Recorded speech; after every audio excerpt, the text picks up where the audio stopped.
할렐루야. 날씨가 많이 무덥습니다. 요즘 인사를 어떻게 하시죠? 요즘 숨 쉬고 있나 이런 인사 많이 하죠. 예전에 뭐 개그 코너에서 살아있다, 살아있어 하는데 그 말은 아직 내가 여전하다, 힘이 있다, 아직은 괜찮다 이런 표현이 돼요. 요즘은 그게 아닙니다. 제가 우스갯소리를 한 것 같지만 실제로 살아있는 게 기적입니다. 지금은. 왜냐? 이 시대를 한마디로 이렇게 표현합니다. 절망의 시대다. 모든 것이 불확실하고 내가 생각하는 것이 이루어지지 않는 시대. 그래서요, 우리가 살아가는 이 순간 지금 전쟁, 기근, 기후, 그리고 경제 불안, 테러, 그 다음에 또 하나가 더 있습니다. 뭐냐면 심리 갈등. 노은 그 촘스키라는 사람이 있습니다. 저는 이 촘스키 발음이 잘 안 돼가지고 옛날에 어떤 참 크래커가 생각납니다. 이 사람이 뭐라고 말했는가면 그의 그 대담집에서 책을 만들어냈는데 이렇게 표현했습니다. 절망의 시대에도 희망을 선택하라. 이 내용이 뭐냐 그러니까 굉장히 전문적이고 좀 어렵습니다. 그런데 옵티미즘, 그 절망의 시대에도 희망을 선택하는 것이 바른 선택이다 이렇게 표현합니다. 답이 없어요. 그냥 막연히 긍정적으로 살아라, 그냥 낙천적으로 살아라 말이 아니고 절망의 시대라 할지라도 희망을 가지고 살아라. 그 표현입니다. 그 가운데서 할 수만 있으면 희망을 선택하라. 절망 자살하지 말고. 프랑스 문화에 나오는 용어가 하나 있습니다.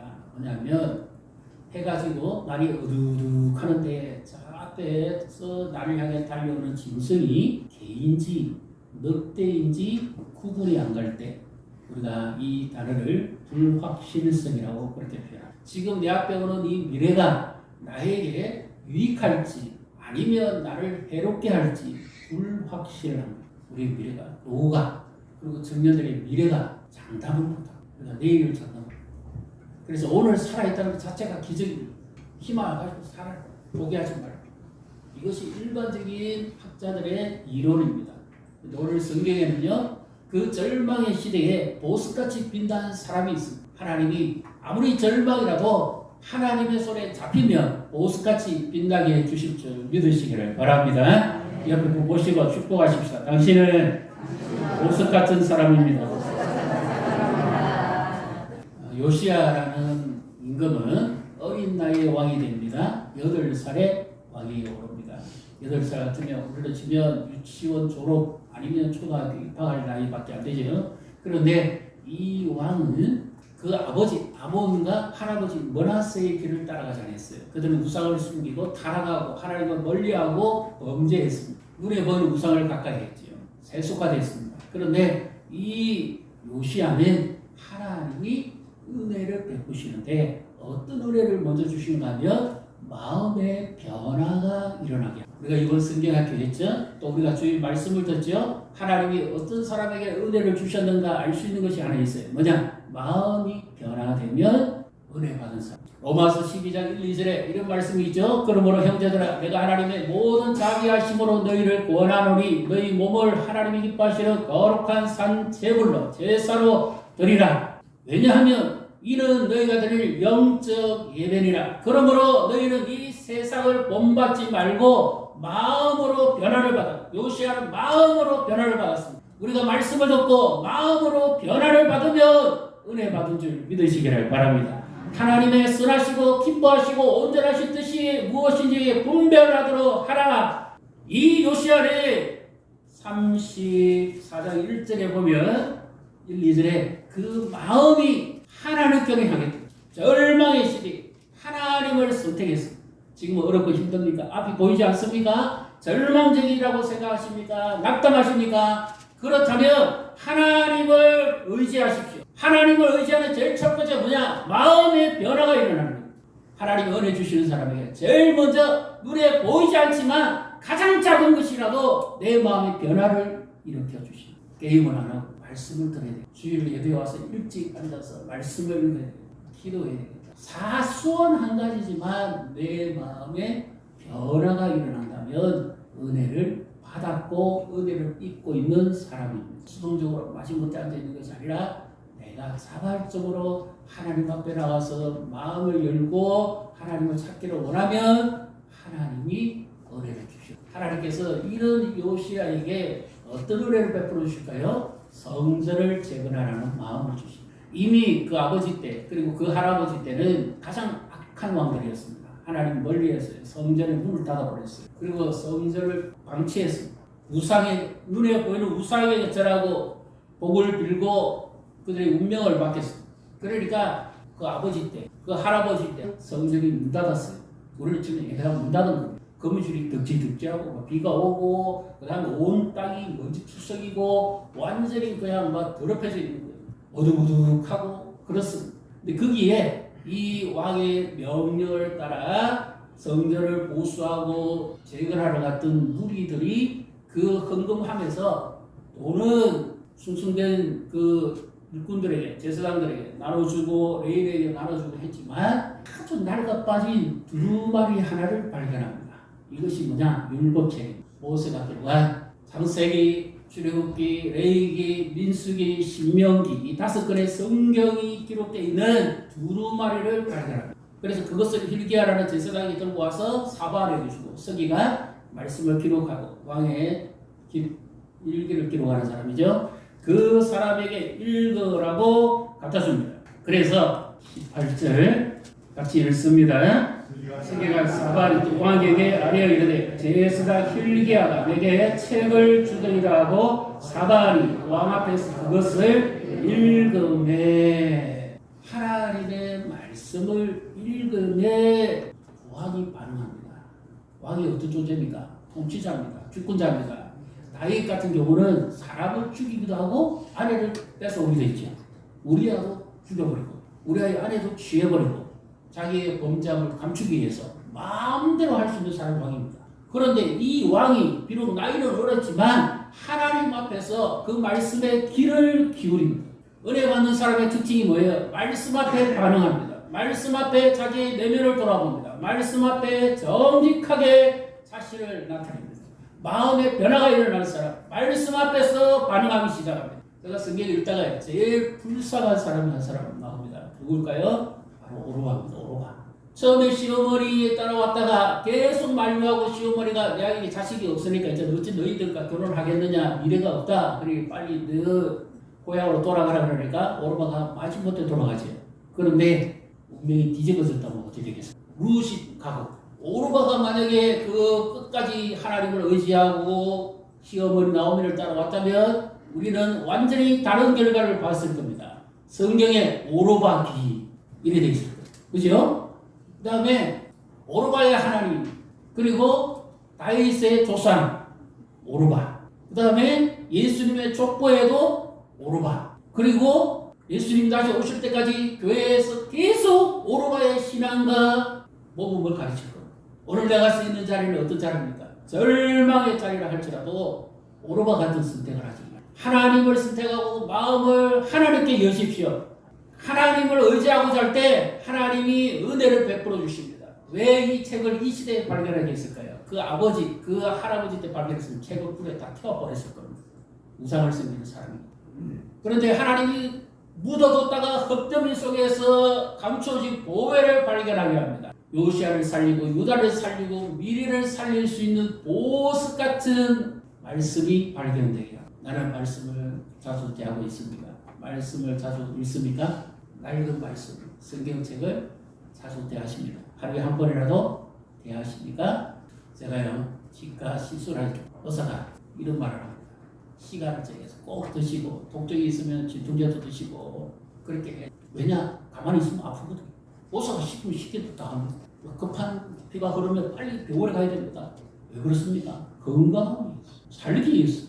그런데 만약에 하나님이 우리에게 주신 이 말씀은요 생명의 약입니다. 만약에 어떤 의사가 이렇게 처방했다고 해보십시오. 당신이 이 약을 하루라도 거르거나 귀찮다고 건너뛰거나 안 먹거나 시간 어기거나 그러면 당신은 바로 죽습니다. 그러면 귀찮다고 안 먹겠어요? 여행 갔다고 안 먹겠어요? 아프다고 안 먹겠어요? 피곤하다고 안 먹겠어요? 살기 위해서 먹습니다. 내 영혼이 살기 위해서 하나님의 말씀을 먹습니다. 하나님의 말씀은 생명의 약입니다. 믿으시기를 바랍니다. 하루 안 먹고 이틀 안 먹고 일주일 안 먹으면 내 영혼이 이미 죽었어요. 약 중에 가장 명약입니다. 생명의 이야기입니다. 나를 살리는 이야기입니다. 그래도 안 되시겠어요? 옆에 한번 보십시오. 물어보세요. 그래도 안 되시겠어요? 제가 최근에 문구 하나가 유독 가슴에 팍 와닿는 게 있었습니다. 한번 따라해 보십시오. 죽기 전에 성경 한 절이라도 더 읽자. 처음에 제가 저거 보고 좀 웃긴다. 죽기 전에 뭐 성경 한 절만 읽어 이랬어요. 그렇게 할 일이 없나 절박한 게 많을 텐데 그랬었는데 생각해 볼수록 그게 아니었습니다. 이분은 정말 말씀을 사랑한 분이었구나. 이분은 말씀의 능력을 경험하고 산 사람이다. 내 죽기 전에 성경 한 절 말씀을 의지하고 내가 살아야 돼. 이 선택을 한 겁니다. 그러니까 그 한 절이 한 절이겠어요. 날마다 말씀 안에서 자기를 발견하고 하나님을 아는 지식을 경험하니까 죽기 전에 내 소원도 하나님의 말씀 한 절이라도 더 읽고 살고 이 선택을 했죠. 칼빈이는 기독교 강요에서 제1장에서 이렇게 말합니다. 하나님을 아는 지식을 이야기합니다. 왜 그것이 중요한가 하면 우리는 하나님을 알지 못하면 나라는 존재도 알지 못합니다. 하나님을 아는 지식이 있어야 우리가 신앙이 성장합니다. 하나님이 어떤 분인 줄 알아야 내 삶이 변합니다. 인격이 바뀝니다. 그래서 하나님 아는 지식이 그렇게 중요합니다. 우리는 하나님을 아는 것이 아니라 하나님에 대해서는 잘 압니다. 그런데 하나님을 잘 몰라요. 요시아는 그 조상들을 따르지 않고 마음을 열고 하나님을 의지하기로 선택했습니다. 그랬더니 하나님께서 그 절망의 시대에 요시아에게 보석을 지어줍니다. 그것이 바로 하나님의 말씀입니다. 그 말씀을 듣자마자 요시아가 어떻게 반응하는가 보십시오. 이제 우리 본문입니다. 19절의 말씀을 같이 읽습니다. 왕이 율법의 말씀을 듣자 또 자기 옷을 찢더라. 왕입니다. 왕이 하나님의 말씀을 듣자 자기 옷을 찢었다는 것은 회개하고 엎드렸다는 겁니다. 아무도 통제할 사람이 없어요. 왜 그랬을까요? 나를 알 수 있는 방법은 하나님을 바로 아는 겁니다. 그래서 하나님이 우리가 사람을 만드실 때는 우리를 어떻게 만드시는가 하면 흙으로 만드셨다지만 실제로 원어적으로 보면 그건 뒷거리입니다. 먼지. 하나님 앞에 내가 어떤 존재인지를 바로 아는 겁니다. 나는 먼지에 지나지 않아요. 큰 먼지, 작은 먼지, 검은 먼지, 붉은 먼지 남 탓할 거 없습니다. 전부 우리는 먼지입니다. 먼지. 뿌려버리면 그냥 날아가 버려요. 아무 가치가 없습니다. 이 요시아가 말하고 이것을 깨달은 겁니다. 하나님은 전능자고 창조주인데 나는 먼지구나. 자랑할 게 하나도 없구나. 서팩이고 왕이고 신물이고 뭐고 하나님 앞에서는 훅 뿌려버리면 그냥 끝나버리는 거구나. 그래서 자기를 바로 깨달은 겁니다. 그래서 하나님 앞에 회개하는 거예요. 자기의 죄를 회개할 뿐만 아니라 조상들의 죄 가슴을 찢어가면서 하나님 앞에 회개하는 거예요. 하나님 내가 교만했어. 우리가 교만했어. 용서해 주시오. 먼지 아무리 많이 쌓여있어도 가치 없습니다. 에스겔의 표현을 치면 뼈다귀입니다. 냄새나고 부패하고 더럽고 오정도지 아무 가치가 없어. 근데 하나님이 이런 가치 없는 존재의 생명을 불어넣으시고 생명이 되게 하고 사람이 되게 해주시고 하나님을 알게 해주셨는데 타락하고 범죄했다. 내가 누군지를 바로 알아야 뭔지 말이 돼. 내가 살아가는 자체가 기적이 다른 게 기적이. 지금까지 살아오신 게 기적이. 그렇죠? 내가 열심히 출세하고 하나님 모르시는 바도 아닙니다. 다 압니다. 그런데 내가 은퇴하기 전에 하나님 날 데려가셨으면 어쩌시겠어요? 그러니까 그분이 그랬죠. 내가 죽기 전에 말씀 한 절이라도 더 봐야 돼요.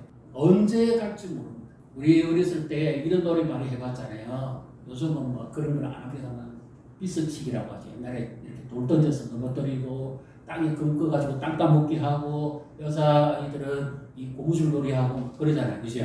땅을 많이 땄어요.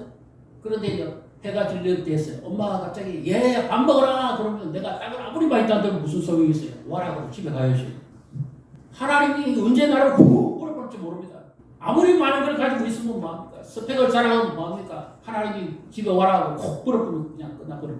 진정한 회개는 내가 어떤 존재인지를 알고 하나님이 어떤 분인지를 알아야 변화가 일어나. 그래서 요시아는 그 절망적인 시대에 하나님의 말씀 앞에서 자기를 발견하고 말씀 앞에 생명을 우리 조상들이 하나님이 어떤 분인지를 몰랐구나. 우리 할아버지가 그래서 우상을 섬기고 타락했구나. 내가 어떤 존재인지를 몰랐구나.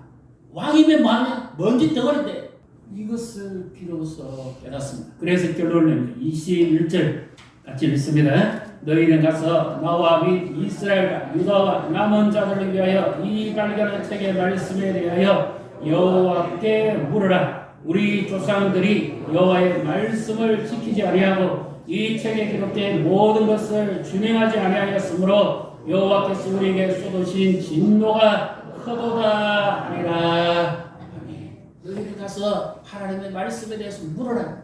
왜 하나님이 이렇게 절망적인 시대를 우리에게 주셨는가? 우리가 왜 어떻게 살았기에 이렇게 되었는가? 우리가 살 길은 이 길밖에 없다. 하나님의 말씀을 의지하는 것이다. 하나님께로 돌아가는 것이다. 이것만이 우리가 살 수 있는 길이다. 그래서 요시야는 한마디로 말해서 하나님의 말씀에 자신의 인생을 겁니다. 다른 먼지에 지나지 않는다. 잡을 게 하나도 없다. 오직 하나님만이 힘이요 능력이 구원이다. 자신의 운명을 겁니다.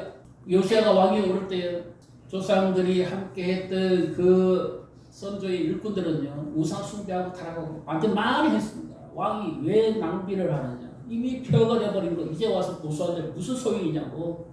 눈에 보이지도 않는 하나님을 왜 섬기냐고 반대를 엄청나게 많이 했을 거예요. 그럼에도 불구하고 요시야는 하나님 말씀 앞에서 자신을 발견하고 하나님 말씀을 붙듭니다. 이것이 내가 살, 유다가 살 길이다. 우리는 뭘 의지합니까? 뭘 붙듭니까? 여러분 말씀을 붙들고 계십니까? 이번 한 주간에 생명의 양입니다. 내 영혼이 죽지 않기 위해서 한 절이라도 들으는 것이죠. 그리고 역대기 34장 35장을 계속 묵상해 보십시오. 요시야가 어떤 변화가 일어나 하나님이 어떻게 그 절망적인 시대에 보석 같은 사람으로 사용하셨는지. 역대기는 원래 성경의 이름은 그렇습니다. 그 날들의 이야기입니다. 하나님에게 주어진 시간 속에서 하나님은 나에게 하신 일들을 기록해 놓은 거예요. 우리의 역대기도 있어야 돼요. 하나님 앞에서 내가 살아가는 이 날들 속에서 하나님이 어떤 분이고 내가 어떻게 하나님을 섬겼고 내 삶이 어떻게 되는지를 기록하는 나의 역대기가 필요합니다.